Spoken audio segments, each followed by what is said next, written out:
when you discovered this in your own story? I have to go back a little bit, a couple decades. It was 1999. I was 36 years old, and my wife and I just had our first child. So I wasn't making that much money. It was a kind of an invisible cap on my earnings. With my new infant, in tow, I knew I had to do something, change something dramatically, because I definitely needed more money to be able to support my child. My father had told me a story. He'd say, man, in my bar tonight, there were all these rich guys and they own hotels. But you want to know the real reason why they're in my bar on a Friday night? It was because their wives and children can't stand them.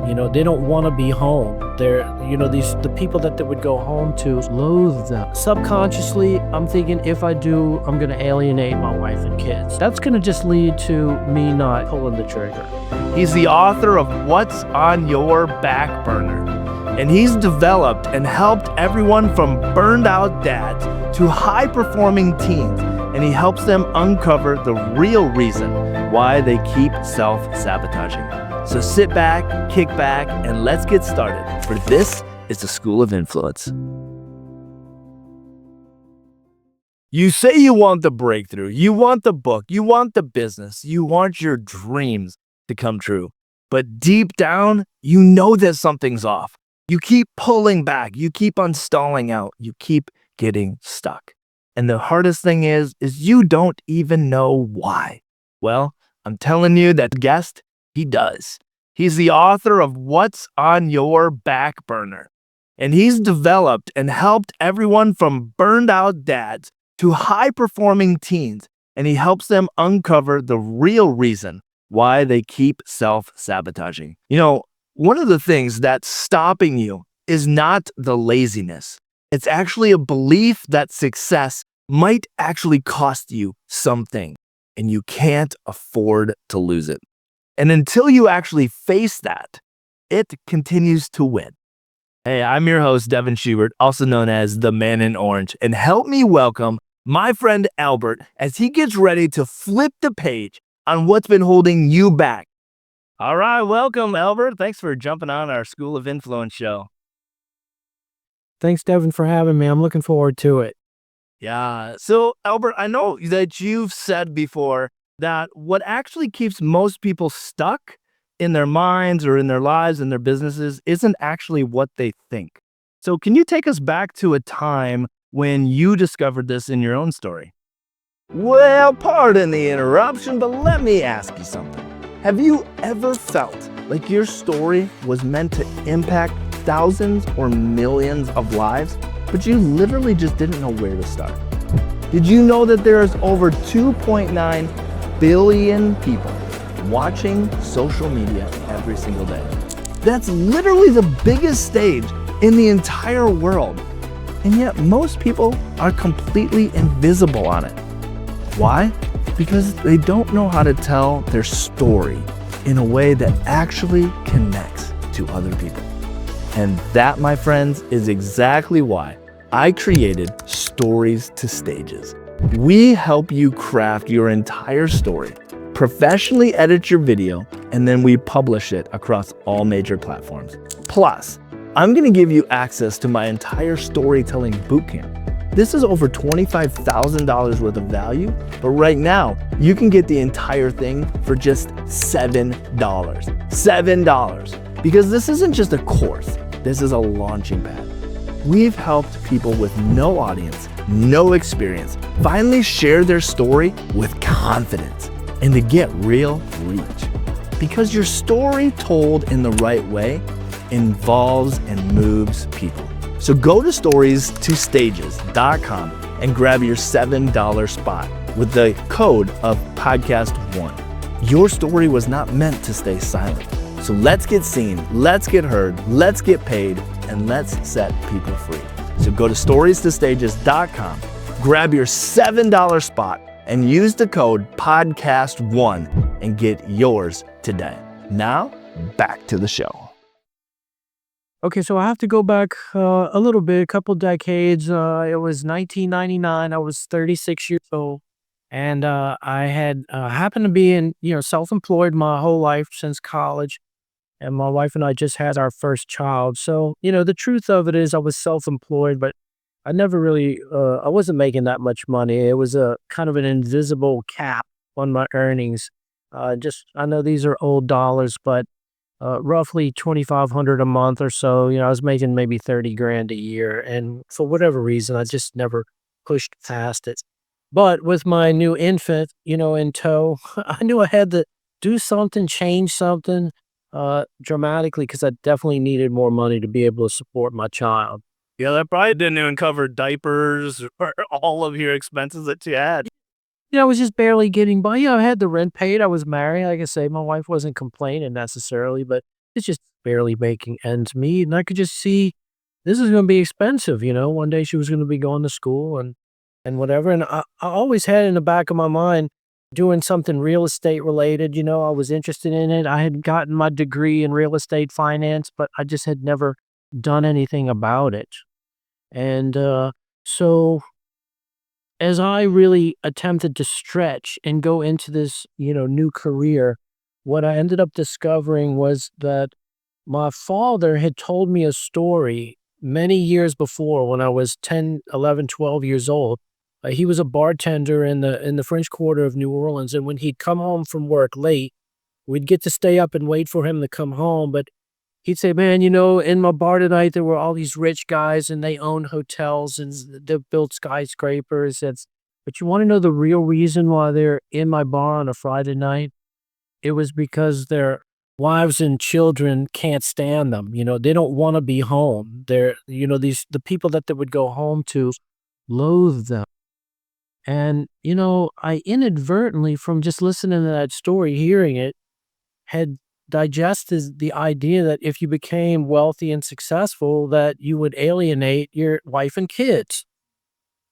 Now, I wasn't consciously thinking that. I mean, I had been pushing for the previous 16 years in my business here to make it, not realizing that inner conflict was there, that the conscious me would have said the reason I haven't done real estate is I don't have enough money. I don't have a down payment. How am I going to finance it? The typical things, is it too risky? These are the plausible reasons that people give from their conscious mind. And that's what they think is the reason. So, just imagine if I just believe, well, I don't have enough money to make a down payment yet. How long am I going to have to wait until that happens when I hadn't really managed to do that much, at that point, right? I'd be extending my dreams, to some date in the future that may never come. But I was doing a Tony Robbins tape course, and it was kind of talking about inner conflict like this, and that's where the story bubbled up. And I realized that if you have this part of yourself, it's almost like a personality aspect of yourself that thinks something different than you. That's going to be the default, right? So on one hand, consciously, I want to succeed. Subconsciously, I'm thinking if I do, I'm going to alienate my wife and kids. That's going to just lead to me not pulling the trigger. Mhm, mhm. Yeah. Do you, when you started diving into that and looking at the difference between the conscious and subconscious areas, what's the difference between a belief that somebody's, outwardly thinking and, living out compared to the subconscious? How do you recognize the difference? Usually you can't hear the subconscious thought. It's not really whispering in your ear. It's just there and it's operating and it's affecting your decision making, but it's totally stealth mode. Mm, So you're operating in this other avenue where, you're setting goals. Maybe you're taking some training to have better time management or to increase your discipline. You're doing all this work consciously and completely lacking the awareness that under the hood, these kind of root level programmed ideas and things are affecting the way you're making the decision. mm, If I had to break it down, what happens is this other personality trait, that's in you, that's programmed in you at the time, it doesn't think what you want to do is a good idea. mm, It's perceiving some risk, some potential loss from doing it that you're not aware of. So when you're doing the whole math, equation of should I do this or should I not do this, what you're not realizing is that somebody's in there, you know, changing the math, changing the calculus, and really tilting the scale towards inaction, because what it's adding up is a lot of potential things that can go wrong and you could lose and would end up in disaster. And look, if you really were aware of that all the time, you probably couldn't function. So it's doing it in the background so you can still have some processing capacity to just live your life and survive, but not necessarily succeed and thrive. Yeah. So is that subconscious the area where like we're breathing and we're not recognizing and it's just something that our body does? Is that a similar type of thing or not? Exactly. You don't have to think about, you don't have to think to keep your heart beating. It's a shortcut. If you want to know where it came from, it's a lesson that your subconscious thinks that you learned, usually at a time when, earlier in life when you were younger. And so what happens is your brain says, "Oh, okay, this didn't work out so well, or this was painful, this was uncomfortable. Going forward, anytime anything, looks like this, tastes like this, or smells like this, let's avoid it because it didn't work out." Now, if you're 10, I'm hearing the story when I'm 10, right? Maybe that story made sense, through, but at 36 with a child to feed, maybe it doesn't make sense. But how would I know that this is something that needs to be dealt with? Because I'm not even really aware that this could possibly be affecting me in my 30s. And then, I discovered in my 40s and 50s, there were just more of these characters and personality traits. And every time I was stuck at some sort of level, it was always came back to some kind of an internal conflict that needed to be dealt with and resolved. Hmm. So when you recognize this for, one of the first times, how did it make you feel and how did you know like this was it? I mean, on some level, I was shocked that, wow, could it really be, this simple story holding me back? But I had to admit there was a part of me that was concerned, about it. But I did revisit it from an older, more mature point of view, and I thought to myself, I don't really believe this is the way it's going to go. I don't think, if I'm somewhat successful in real estate, that it's going to cause a rift between, my wife and my children and future children.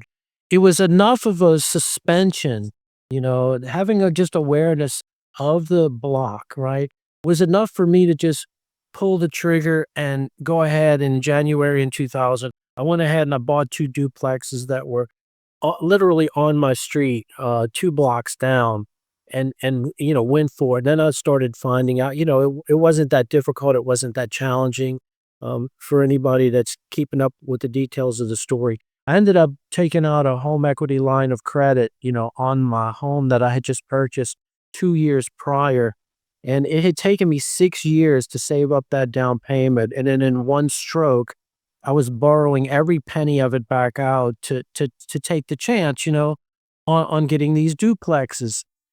Now, I was excited, once there was some momentum there, once I was really in motion working on my project, and I started finding other things I wanted to buy. But the bank said, "Well, Albert, you only made 30 grand last year. Now you have a mortgage on your house. You have 2 more mortgages. We can't lend you any more money." And I thought, well, wow, I'm just getting started. And so I did find one lender that said if I sold the duplex I just bought, one of them, for a profit, they would lend me the money to buy 2 more fourplex buildings. And so I pulled the trigger on that. So let me just give you this timeline. It was 120 days from sort of solving this inner conflict that I had 10 rental units, and each one was clearing about $200 a month per door. So that was 2 grand a month. This was practically doubling my income. And it was, if it, that those purchases made the biggest lifestyle impact than anything I had done prior or since, because it was just so dramatic. It was so fast. It was passive once I was involved in it. And so that's what blew my mind, was just once you resolve the inner conflict, it's not that I was like any less lazy or, any, I had more discipline and nothing. I didn't know more about rental property. Nothing changed about really me, who I was, and the state of my own personal development. The only thing that changed was just this one inner conflict was resolved, which allowed me to move forward. The impact was fast. Mhm.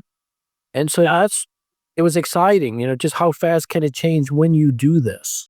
Yeah.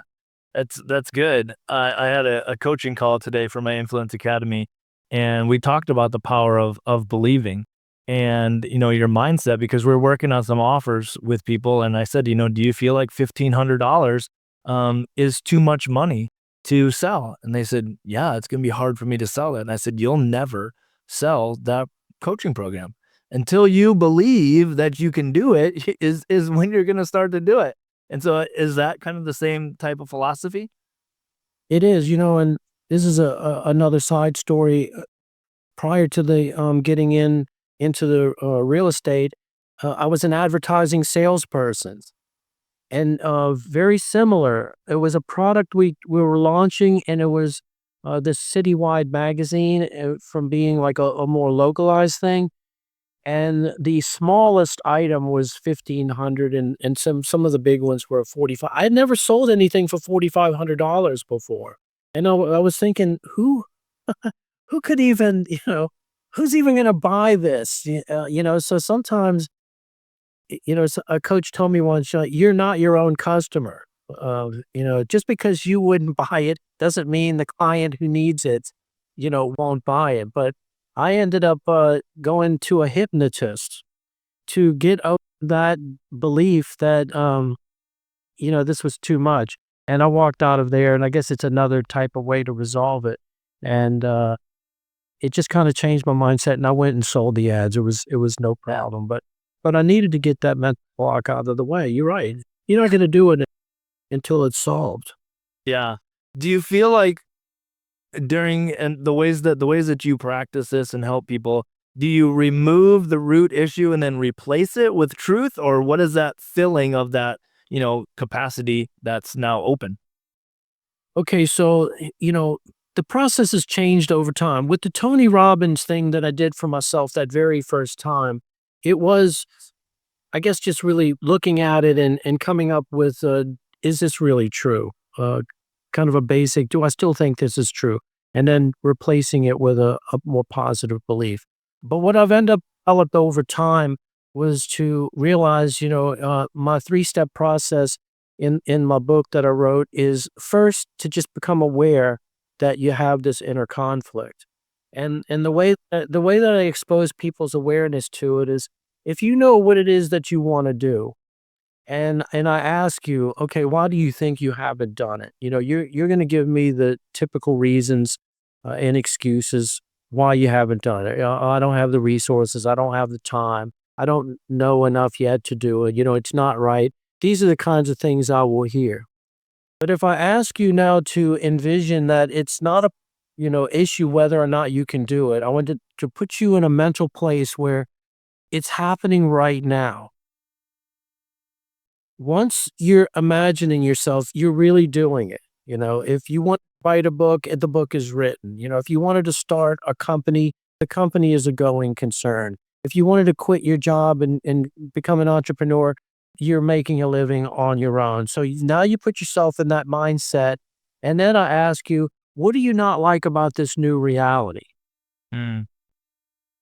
Now, amazingly, when you answer this question, who's actually doing the answering is your subconscious internal character or personality that now tells you what it doesn't like about the new reality you've created. And the reasons just instantly bubble up. It's like, oh, okay, well, maybe I can't handle, managing this much money, or Maybe I'll have to work 80 hours a week now and I'll have to neglect my children. And, the fear of alienating yourself from your family will come out. Or, maybe I'm going to be criticized online for coming on to my new YouTube channel and saying this, that, or the other. And people, tell me I'm full of it and it's not true. And I can't handle the criticism. These are the types of things that are going to, that you're secretly thinking that you don't realize you're thinking because you haven't gotten to this point in the future yet where now you know what it is that you don't like about it. And so you start to become aware like, oh wow, it's easy to crank out 15 reasons in 5 minutes of what you don't like about your new reality. These, Devin, these are the reasons why people really don't do it. And if you look at someone's list, you really would want to ask them, are you sure you want to do it? Because yeah, this looks like a terrible place to end up, if all these things came true. But the truth of it is they're all kind of like ego-centered fears, it's an exaggerated sense of loss if you pursue your ambitions and you pursue your dreams. And so what's happening when you're becoming aware of this is, a part of you says it wants to do it, but another part of you thinks that it's just going to lead to this exaggerated sense of loss. Mm.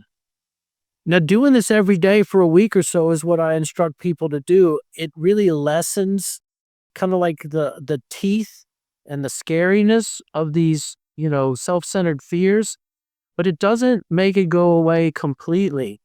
So then I take you to the second step, which is to really identify this character and do a deep dive on what's it all about. Like, what is it getting its energy and charge from? And I'll give you a quick example. One of my characters, I nicknamed him Just in Time, and it's sort of my procrastinator character, right? But would come through at the last minute for, a heroic save. So the time when, I'm pushing my brand new daughter around in the stroller and I really don't have any extra money. There were times when I really didn't know how I was going to pay the rent coming due, in a week or 5 days or 3 days, and I would have to go make a sale or something and have enough to cover the rent. So when I made the rent the day before or the day of and made the deposit to cover it, right? Just in time, my inner character would just like, give me a fist pump, a high five. You did it again. It's like it got its charge over being clever, saving the day at the last minute, being the hero. But what it led to was every month, this character wanted that same thrill. Mm. And so I stayed, broke basically, ironically, just to get this thrill to save the whole thing. And it doesn't make any sense, right? Like, wouldn't it be better to just have 3 months rent in your checking account? But if I did, Just in Time would have no purpose, right? He wouldn't be celebrated anymore, So I had to get to, like, what do you do with that? So in the third and final step of the process, it's like once you've identified these characters that are doing things their own way, kind of like slightly rogue, then you have a conversation with them. And I know it sounds a little schizophrenic, but at the root, they do want what you want. They do want to be successful. They do want a full bank account. They do want to follow their calling. They want to be successful and fulfilled. But they have a different way, usually an unhealthy way of achieving it, and completely contrary to your plan on how to achieve it. So this is where the problem comes in. You both want the same thing, but you have a completely different strategy how to get it. And then here's the dirty little secret. They're going to win. They know you too well, and they know all the right buttons to push and what to whisper in your ear to get you to give up or not try or not go all in or stall or procrastinate. And so you think it's just maybe because you might say, oh, I'm a procrastinator or I'm lazy or again, I don't have the time. It's going to be that list of plausible reasons. And the real reason is this inner subconscious character is just doing everything it can to keep you safe from kind of experiencing that loss is where they think you're heading. Mhm. Mhm. You with me on?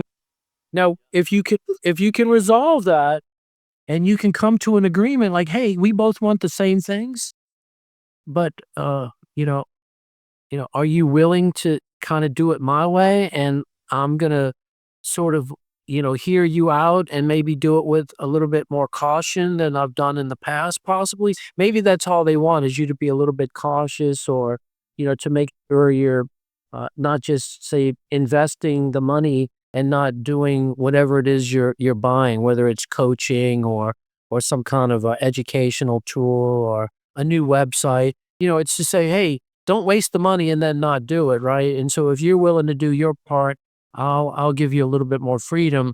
And the moment you make the deal, that's good for you and good for them. This is when the whole game changes. And this is when 60, 90, 120 days later, you won't even recognize, what's happening and the way you're behaving because now you're clued in to really what's been going on all along that you was just operating in background prior to this without you being involved in it really. Mhm. Yeah, it's so interesting. And how do you know? Because I'm sure that there's layers. There's layers to this. How do you know that you've hit that root character, that root issue compared to something that's just another layer covering that root issue up? So what I do when I'm coaching people is you make your list. There's list of reasons that you don't like your new reality. You do that for 7 to 10 days ideally. So now you have 15 reasons a day for say 10 days. So you have 150 reasons why your subconscious thinks this is a bad idea, right?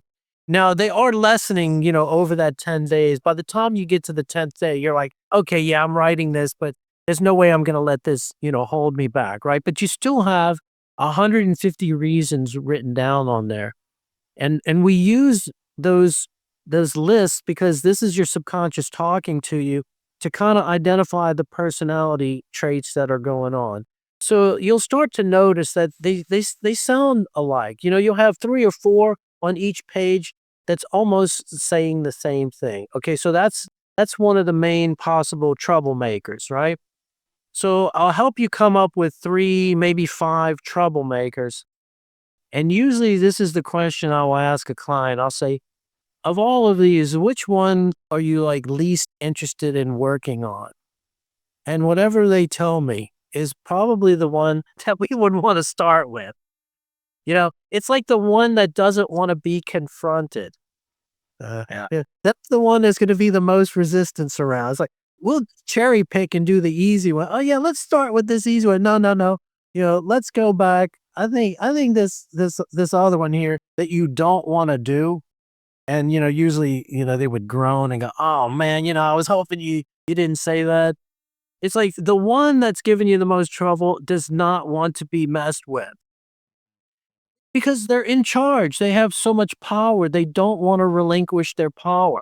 They're scared that you might actually do this. Mhm.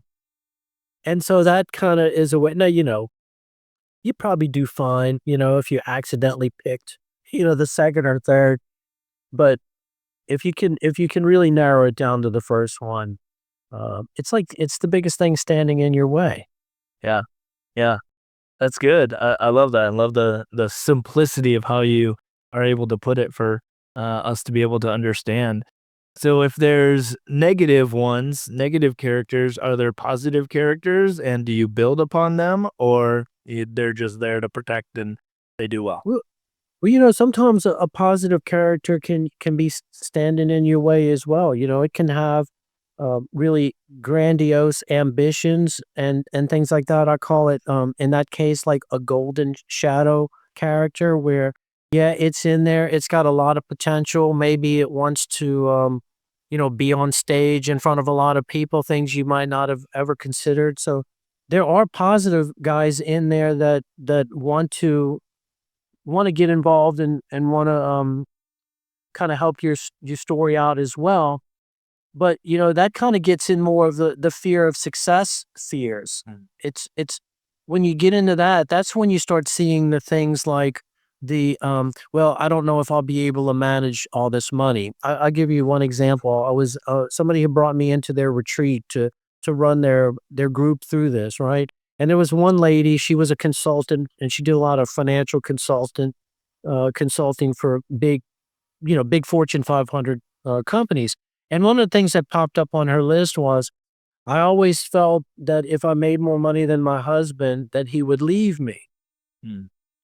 So, this was a character that really believed she could make more money than her husband, but she kept it repressed and sequestered because there was a deeper fear that if this came out and she really was all she could be, there might be, kind of an unexpected loss. Her husband would feel diminished and, maybe he didn't like, having his wife make more, money than she did. I do know that within 2 weeks of her discovering that character, she did go out and book about $200,000 worth of new contracts. Now he wasn't in my group, so I haven't no way to get in touch with her anymore. But I'm willing to bet, her husband was not disappointed when she made more money than him. That was just something in there. But yeah, it was like a superstar character that inadvertently, was being choked back. So yeah, it can work both ways. Yeah. So along those same lines, what are some of the major characters or traits that you see in entrepreneurs, in Christian business owners, in coaches as a general? A lot of scarcity mindset is a big one. Um, the I'm not good enough character.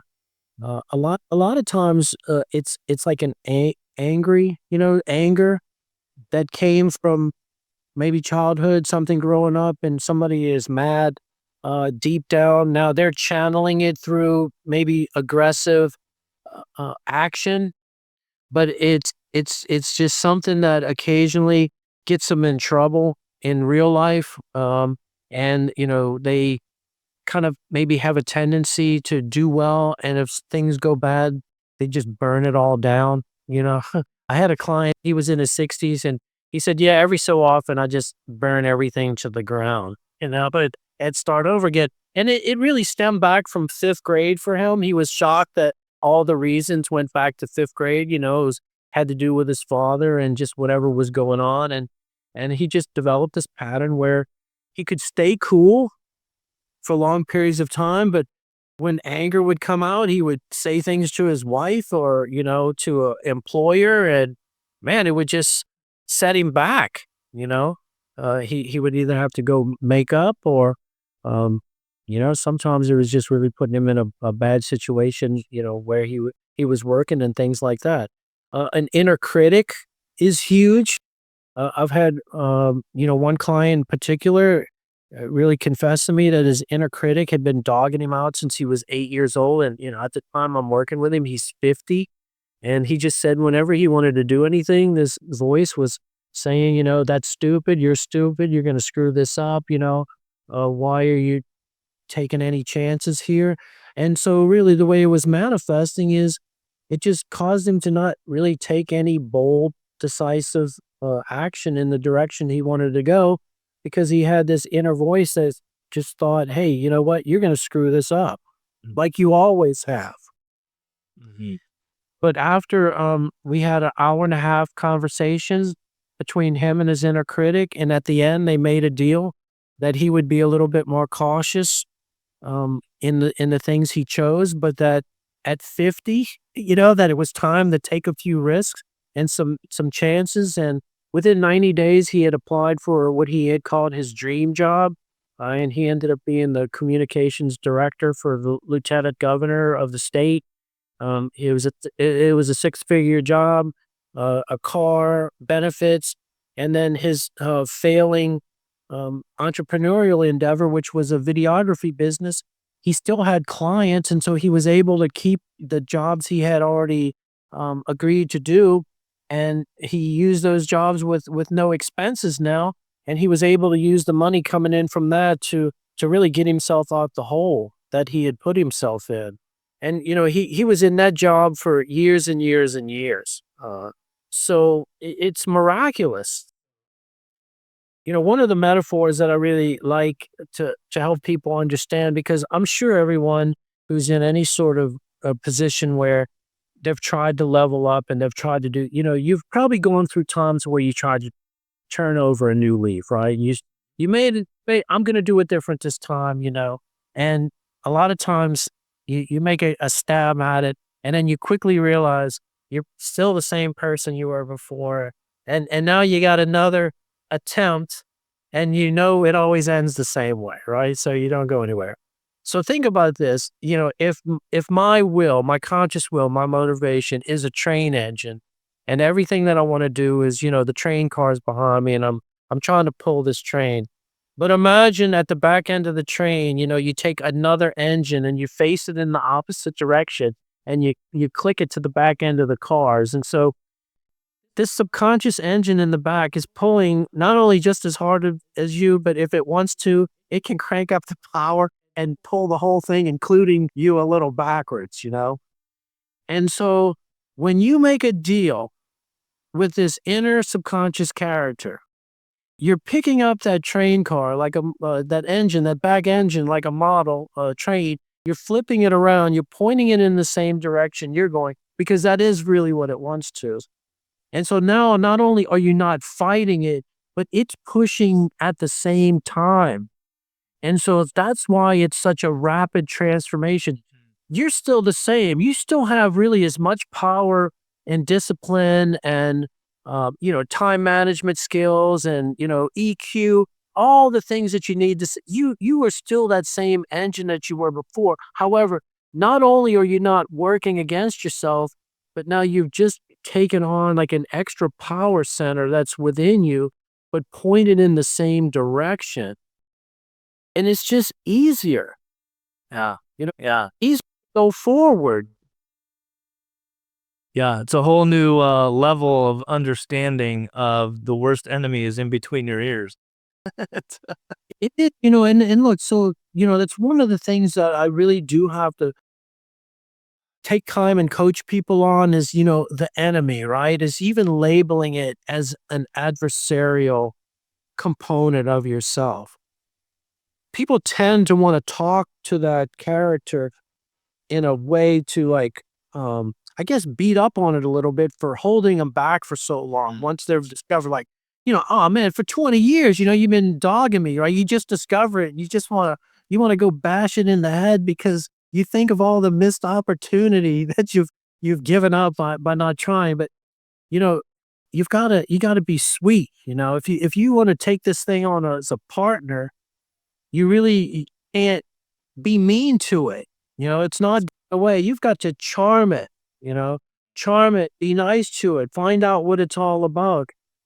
It would be the equivalent. I use the metaphor in the book of, inviting this character onto your board of directors, giving it a board seat, right? It's going from the basement where it's completely suppressed, repressed, ignored.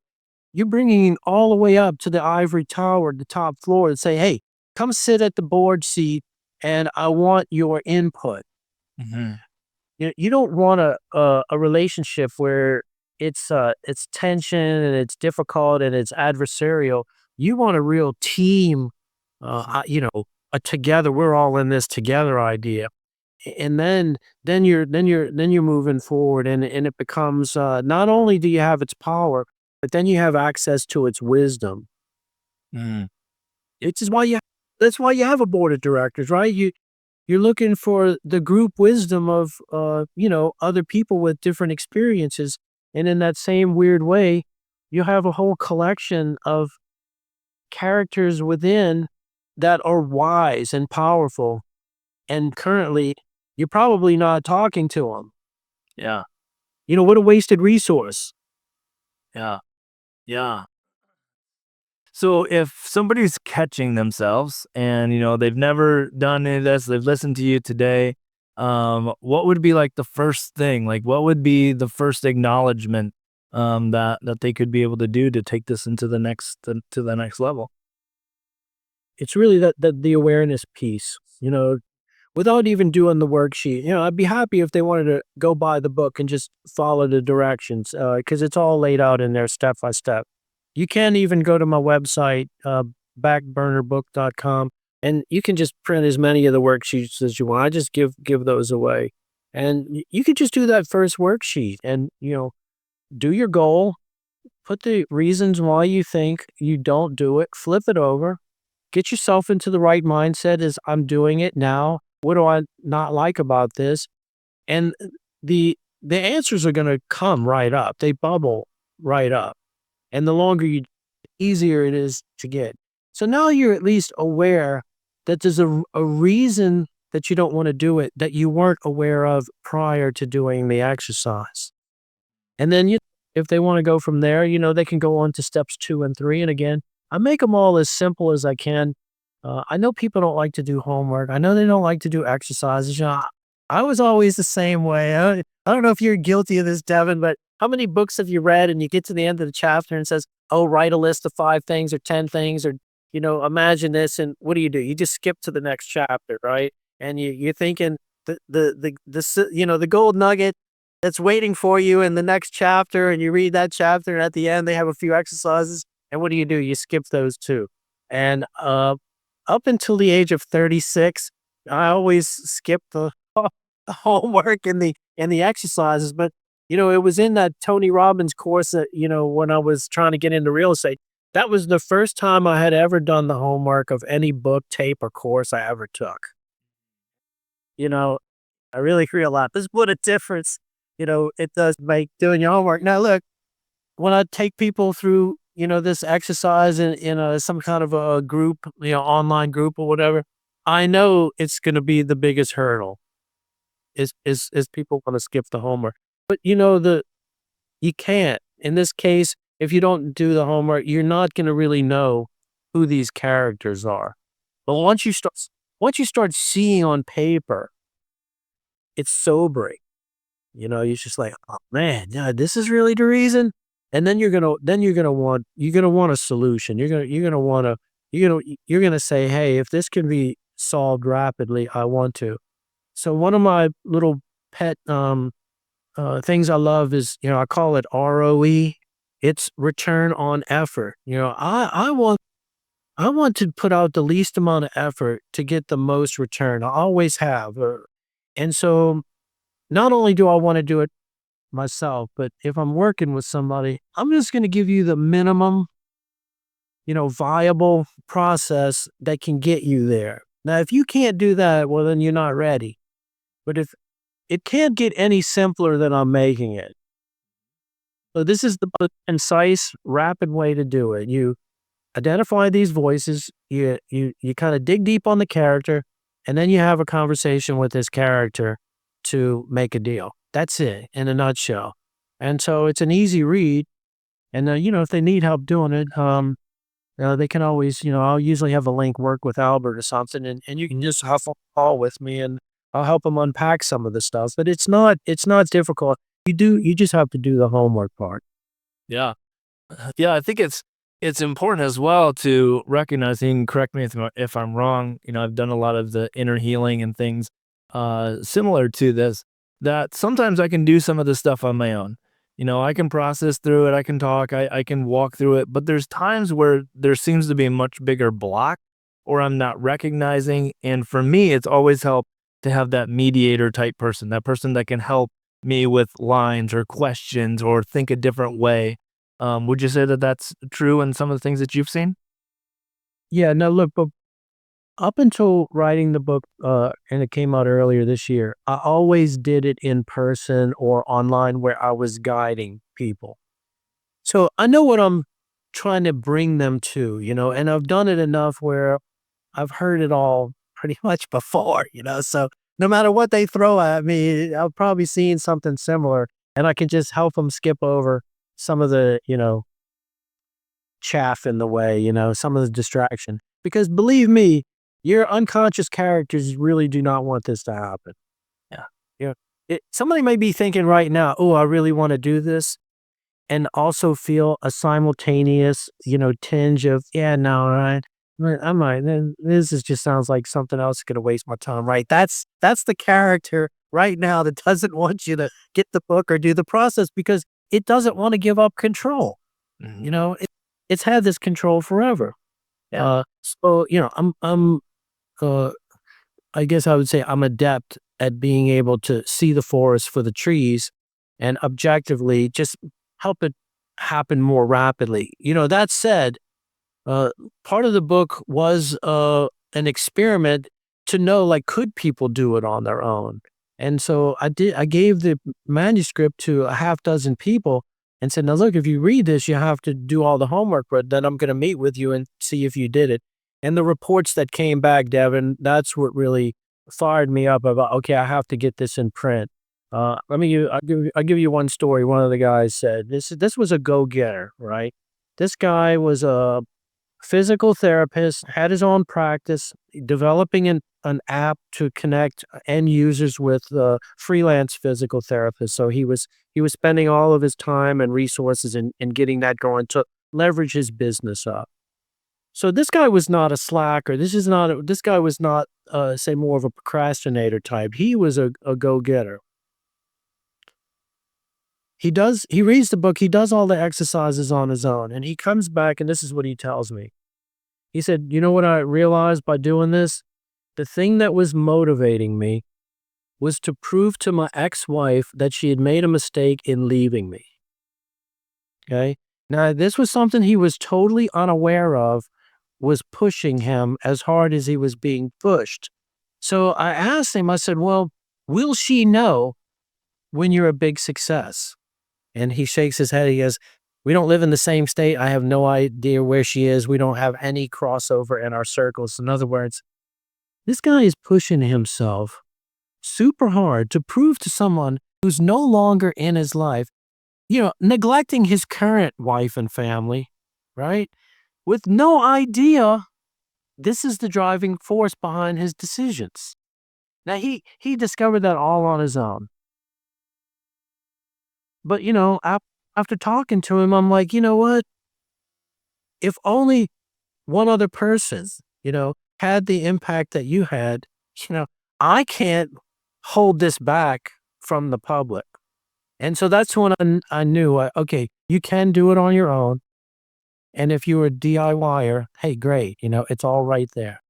But I love working with people. I love coaches. I love to have coaches, I even love going to therapists, but I just think having somebody to work with is fun. I'm always the done with you guy, and so for those people, yeah, I can be there for them. I enjoy doing it, and I like to help them get through it quicker. Yeah, yeah, absolutely. I love that. So, for those of you listening, those of you watching, if this has resonated with you, if there's goals or achievements that you've wanted to achieve but have been stuck, held back, drop it down in the chat, drop it in the comments below. Let us be able to see what some of those are. And, we'd love to be able to, if Albert, you want to share again where they can get your book so that we can put that in there and it'll be in the description as well. I'd love to be able to hear some testimonials, and I'm sure Albert would love to hear them as well. Yeah, so it's backburnerbook.com. That'll take you to whatever you want to do. Buy the book or, set up a coaching call with me, either way. And the free worksheets are there too. So I have everything in one place. You go there and there'll be something there to take care of you on the next step. Awesome. I love it. So one of the things I'd like to do is, leave an opportunity for you, Albert, the people that have listened through all this. They're here now in this moment. What's the one thing that you want them to walk away with? I want them to just know that whenever they don't understand why they're not doing something, right? Just, and look, you may, like I say earlier, you may think of yourself as lazy or procrastinator or not have this, that, or not in the right place. I just want them to know it's never that. It's that. Around my house, we keep a stack of these sheets handy, and my kids have been turned on to the method, my wife too. And whenever we're not doing something that we say we want to do, we grab a sheet, flip it over, it comes right out, and then we're like, oh yeah, okay, this is why. And it can just get you moving. So whenever you're stuck, just know there's some deeper reason that you don't know yet. And as soon as you know it, you'll be on your way in some capacity. That's good. That's good. Well, thank you, Albert, for joining me. It's been a great conversation. I got a whole page of notes of everything that you've been sharing with us. And for those of you watching, if you've been stuck on the sidelines, if you've been wondering why you're not moving, and ultimately maybe the part of you that's been resisting what you want to be able to do has been trying to protect you, you need to be able to take the next step. You need to be able to know what to do. And through this show and through jumping onto the website and be able to get his book and the worksheet, you'll be able to know what those next steps are. It's time for all of us to flip the page because there's somebody waiting for you on the other side. And so it's time for you to go. It's time for you to make the new deal. It's time for you to continue to transform lives. So for today, school is dismissed. Your influence never takes a day off. So stay bold, stay focused, and go and leave your legacy. Bye.